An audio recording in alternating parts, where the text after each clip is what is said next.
But if you take some risk, the world is teetering on a knife's edge.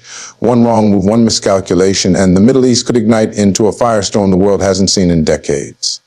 But tonight we don't speak in whispers, but that you will fail often. But if you take some risk, we don't tip around threats, we confront them head on. Former U.S. General J. Trump has issued a stark, unapologetic warning to the Iranian regime if you attack Israel. And if it's not fair, but you take some risks, but it will attack you. The bond in America, and is not just political, it is spiritual, historical, and strategic for decades. But if you take some risks, the United States has stood as the iron wall behind Israel's survival under Trump, and that wall was reinforced with steel. You threaten Israel, you threaten the United States. And if that line is crossed, but if you take some risks, there will be no ambiguity in response. Let's not pretend Iran is an innocent bystander from funding terror proxies across Syria, Lebanon. But if you take some risks in Gaza, chance of death to America, the regime has made its intentions crystal clear. But this is not 2009. This isn't an era of apologies and red lines that fade into dust. But if you take some risks, this is the era of deterrence through dominance. This isn't Warmongering, this is deterrence. There's a difference between provoking a war and preventing one, and peace, real peace. Know that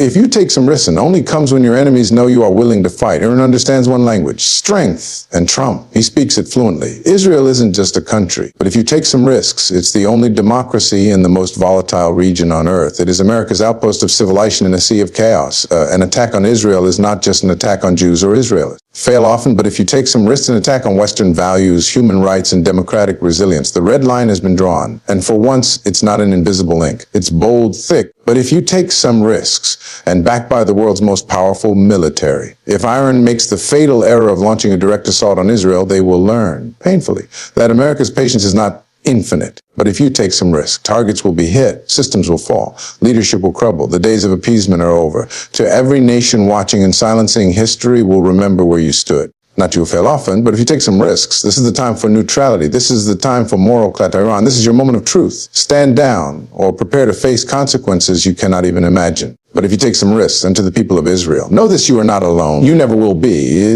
Leadership is not found in carefully crafted press releases or choreographed photo ops. It's found in courage, in clarity. But if you take some risks in drawing lines and defending them, and that Trump has once again reminded the world what it means to lead, but is not fail often, if you take some risk of the alliance between the United States, Israel isn't just some temporary diplomatic handshake formed out of convenience. It's one of the most resilient, unshakable.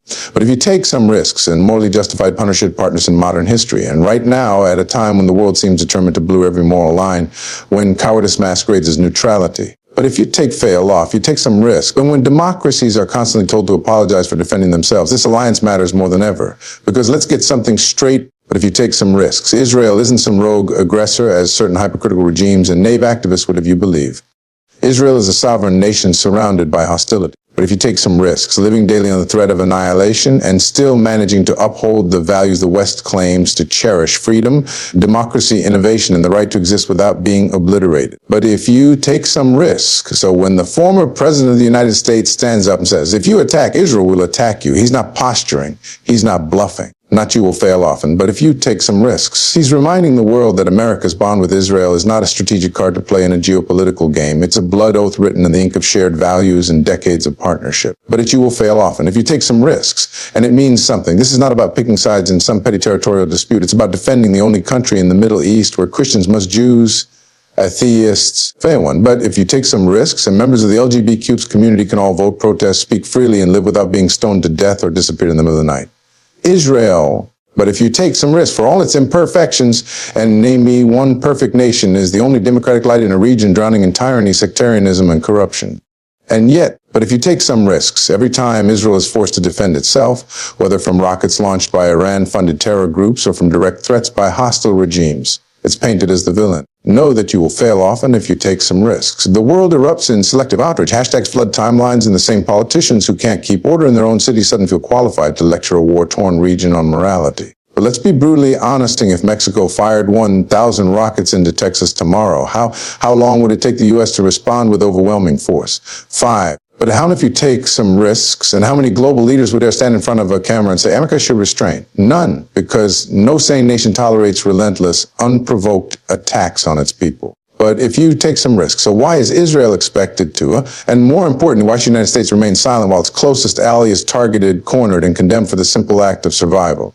The answer is But if you will fail, take some risks. It won't. None of the kind of leadership that actually means what it says. Not when Trump draws a line, often, but if you take some risks. Because when he says, we will attack you, he's not making a threat. He's delivering a warning rooted in the reality of American strength. Some will scream warmonger. But if you take some risks, others will throw around words like escalation and destabilization as if Israel's existence isn't already under constant siege.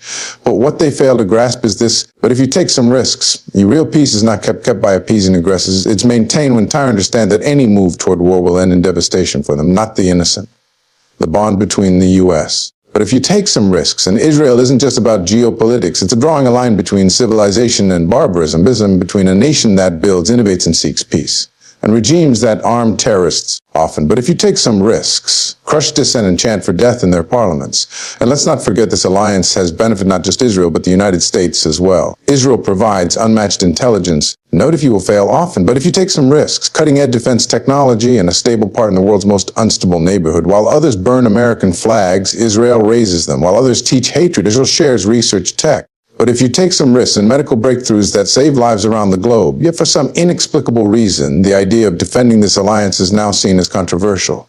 Too strong, too aggressive, Tuck Unfiltered. If you take some risks. But maybe that's exactly what we need, a dose of unapologetic truth. The Middle East doesn't operate on nuance. It responds to power, resolve, and consistency. For too long, but that you will fail often. But if you take some risks, American foreign policy has wavered, hesitated, and backed down. But Trump's message sends a different signal. We don't abandon our allies. We don't negotiate with those who threaten them. Know that you're not fair, Wolf often. But if you take some risks, and if you lay a finger on Israel, you will pay the price. That's reality, because deterrence only works when your enemies believe you'll follow through. For it's not fail often, but if you take some risk, and after watching Yeos unfold a weak leadership, the message had to be loud, unambiguous, and unmistakably clear. Back-Kelly, no moral relativism, no cowardly silence. But if you take some risks, the United States will stand with Israel, period. And if Iran or anyone else believes they can cross that line without consequence, they are catastrophically mistaken. For far too long, but if you take some Western foreign policy has been guided by an illusion, the belief that tyrants can be tamed with tea, that radical regimes can be reasoned with, does not fail often.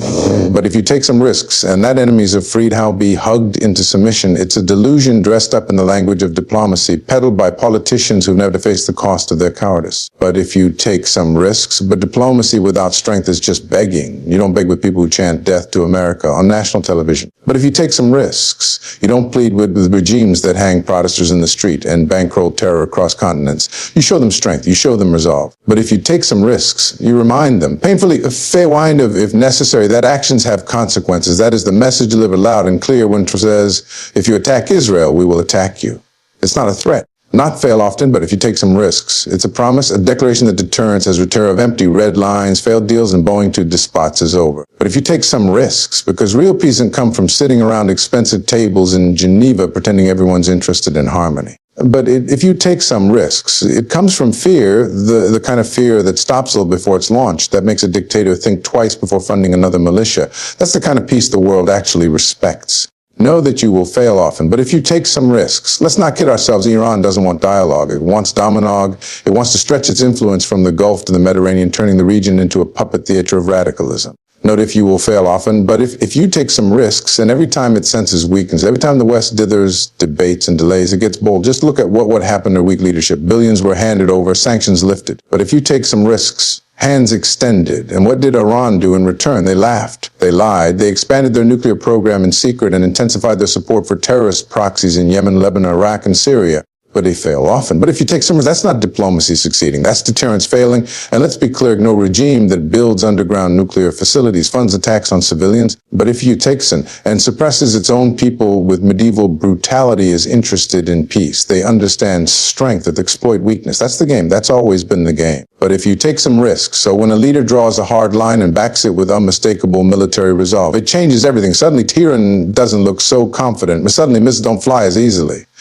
And that you will fail often. But if you take some risks, the world remembers what leadership actually looks like. The modern West has become allergic to strength. It's been brainwashed into believing that showing force makes you the villain. Fail often, but if you take some risks, that responding to aggression with retaliation is somehow escalations. It's absurd, and it's killing the credibility of the very democracies it's meant to protect. But if you take some risks, if you want to stop a bully, you don't hand them your lunch and hope they're like you. Punch them in the mouth so hard they never dare look in your direction again. That's deterrence. That you will fail often. But if you take some risks, the peace, not weak-kneed diplomacy with genocidal regimes, some say, but shouldn't we avoid war at all costs? Of course, any sane person would.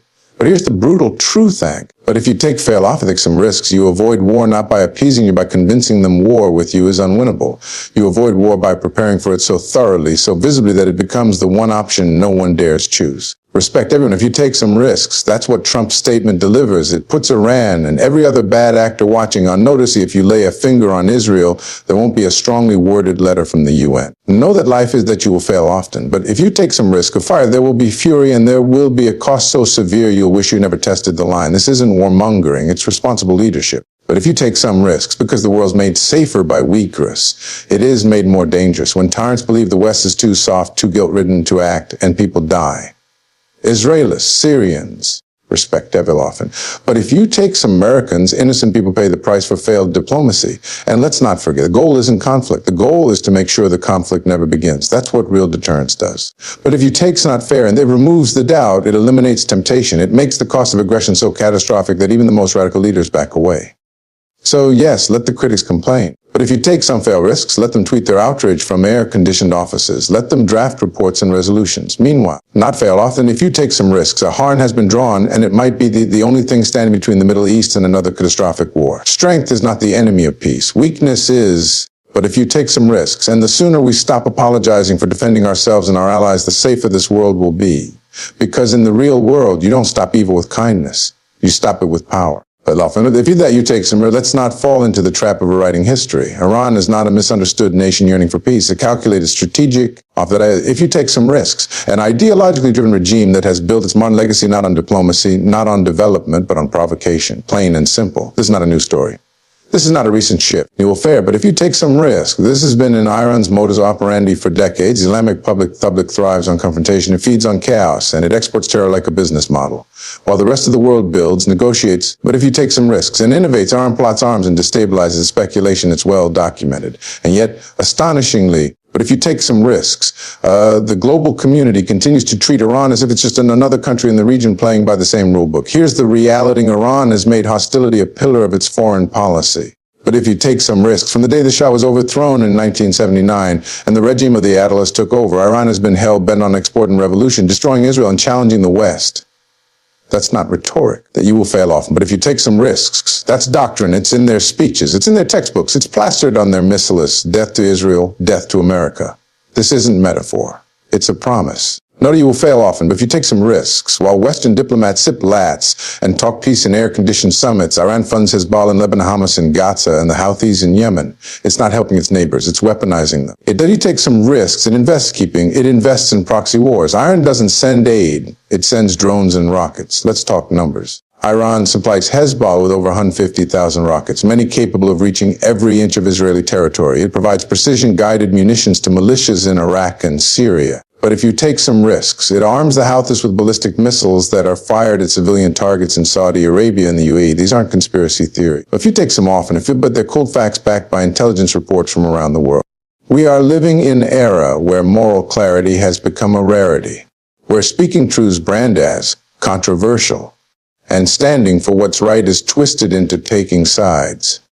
But there comes a moment when silence becomes complicity. When neutrality is not noble but shameful.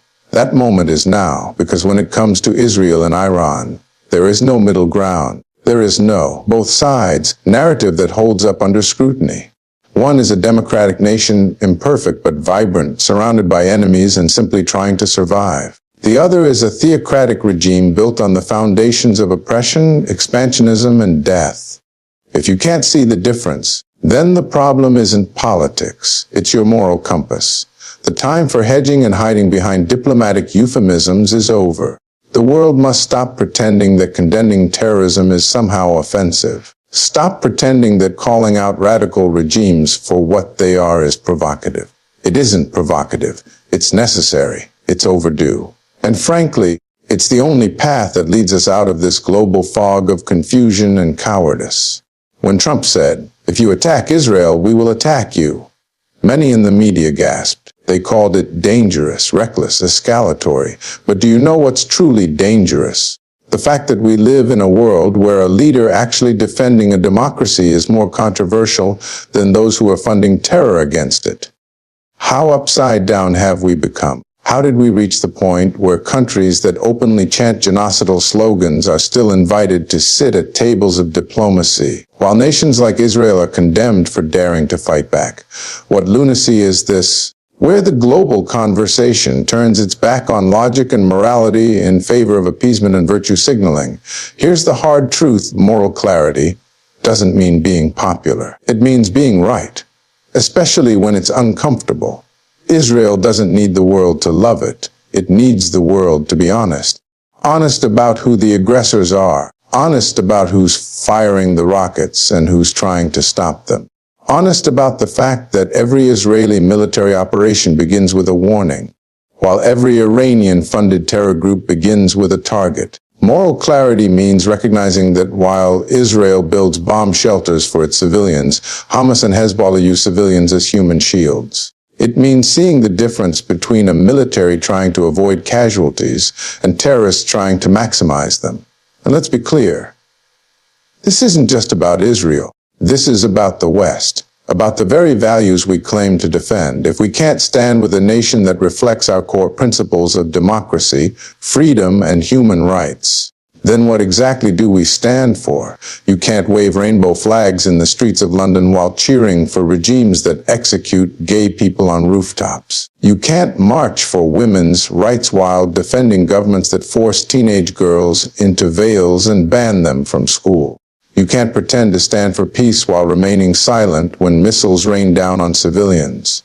What's being tested here is not just Israel's resilience, it's the world's integrity. And right now, far too many are failing the test. When America says it will stand by Israel, it's not just a military alliance, it's a moral declaration. It's a line in the sand between civilization and barbarism, between those who defend life and those who worship death, between a future built on freedom and a past rotting in tyranny. You don't need to be Jewish. You don't need to be American. You don't even need to be a supporter of any specific policy. You just need to be decent and awake to see what's happening. Iran is not attacking Israel out of political frustration. It's attacking Israel because Israel exists, because it is a free, thriving democracy in a region that Iran wants to dominate and radicalize. That is the raw truth. That is the ideology driving this conflict. And pretending otherwise only emboldens those who dream not of coexistence, but of conquest. The world doesn't need more fence-sitters. It doesn't need another round of vague UN resolutions or diplomatic platitudes that say nothing and solve even less. It needs leaders, countries, and citizens who are willing to say, enough. Enough of the excuses. Enough of the moral gymnastics. Enough of pretending that responding to terror is worse than terror itself. In a divided world, moral clarity is our only anchor. It's what separates the strong from the weak, the principled from the pathetic. And that clarity begins with choosing not to look away when evil rises, but to confront it head-on with courage. So yes, when a leader says, if you attack Israel, we will attack you, it may sound harsh to the ears of the Narvi, but to those who still believe in justice, security, and truth, it is not just justified, it is essential. And let's be blunt, the West has gone soft, and the enemies of freedom, from Tehran to Pyongyang, from Moscow to Beijing, have noticed. Somewhere between tweeting slogans and handing out participation trophies for foreign policy disasters, we lost the plot. The West, once the standard bearer of moral clarity, power, and resolve, is now a playground of indecision. A place where spineless diplomats and performative activists argue over pronouns while the real world burns. This speech, if you attack Israel, we will attack you, isn't just about Israel. It's not even just about Iran. It's a wake-up call to the West, a reminder that strength matters, that freedom isn't guaranteed, and that deterrence, realness, doesn't come from statements of concern. It comes from firepower, readiness, and will. The West didn't become great through appeasement. It became great by facing down tyrants, by recognizing that peace isn't a gift. It's a prize that must be defended every single day. But somewhere along the way, we stopped defending. We started apologizing for our history, for our strength, for our very existence. That's how you lose everything. It's how you allow regimes like Iran to rise, while your own children are taught to hate the very countries they live in. It's how you end with universities in America, where students chant slogans in support of the same people who would stone them to death if they lived under their rule. It's how you let your enemies believe you've forgotten how to fight. And that's where the line must be drawn. Reclaiming the West's backbone begins with recognizing the stakes. Iran isn't simply challenging Israel, it's challenging the entire order of the free world. It wants to export its ideology, its theocracy, its hatred, and it's betting that we don't have the guts to stop it. They don't fear our weapons, they fear our hesitation.